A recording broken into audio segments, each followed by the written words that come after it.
You know, I ask that question a lot. What color is love?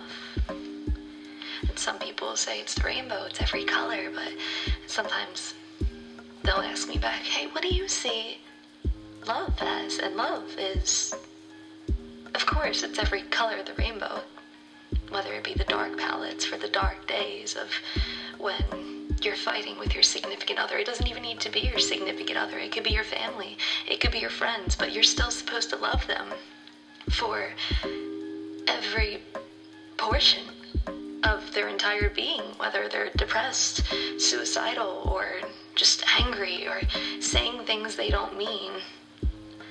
You're still supposed to love them, because if you're just loving somebody for their happiness and their blissful side and for them cheering people on, then you're just basically only loving one portion of them and not their entire being. And that's not true love. That's not unconditionally and completely loving a person. That's just loving what they have to offer. That's just loving sometimes what people force to be accepted in society, because society sometimes shuns depressed people and looks at them like they're mentally ill. I mean, it is mentally ill, but it's not supposed to be shamed. It's not. People go through things. People go through trauma. And that's okay. We're supposed to help these people, love them, give them the support they need, not look at them like they're some lunatic, because they're not. People get broken easily.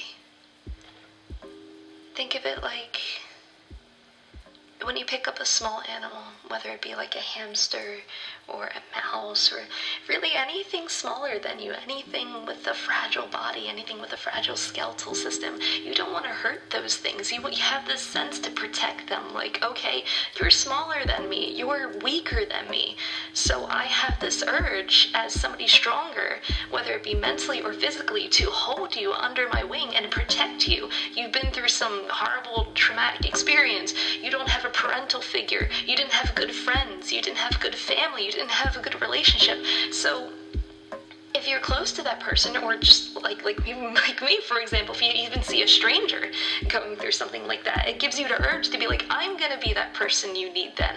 I'm gonna be that person, because you didn't have that person, and I want you to experience what that love is going to feel like. I want you to experience that thing that you were missing. And in my case, that's mainly my childhood, and really every aspect, relationship, parental, friendship. But I have a family now. I have a family who loves and supports me and continues to support me through my depression phases and through my aspirations in making music. And I have Dad. I have somebody who loves me like a dad, because mine never really cheered me on, I suppose, or really gave me any kind of affection. So it's nice to have those things. It's nice to feel that lavender. And every time I come into Discord or I go into the gatherings, I feel that lavender, and it feels amazing. It feels like going through one of those giant lavender fields and just brushing my fingertips against the little plants and smelling the scent of it and breathing in that really rich purple kind of palette. And it just, lavender also represents, I believe, tranquility and peace in a way. That's why people burn lavender incense. So when I say I'm full of lavender with people, or people that I love represent lavender, you embody that to me. Like, I don't want to say, oh God, you smell so fucking nice, because I'm being weird. But it's more like, when I look at you, I feel this sense of security and absolute unconditional love. Like, I want to be in your field of lavender. I want to be embraced by that love, and I want to give that love back to you. And it's just an ongoing cycle of giving each other these lavender flowers that never die. They just eternally live, and they live within us. And these plants within our bodies, within our hearts and soul, they will never die because they're always nourished by the sunlight that we give each other. And that's how I view lavender.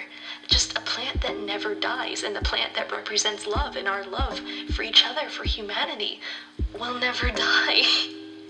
Ever. Because we're always loving one another. And we're always in love with each other. That's what I see lavender as.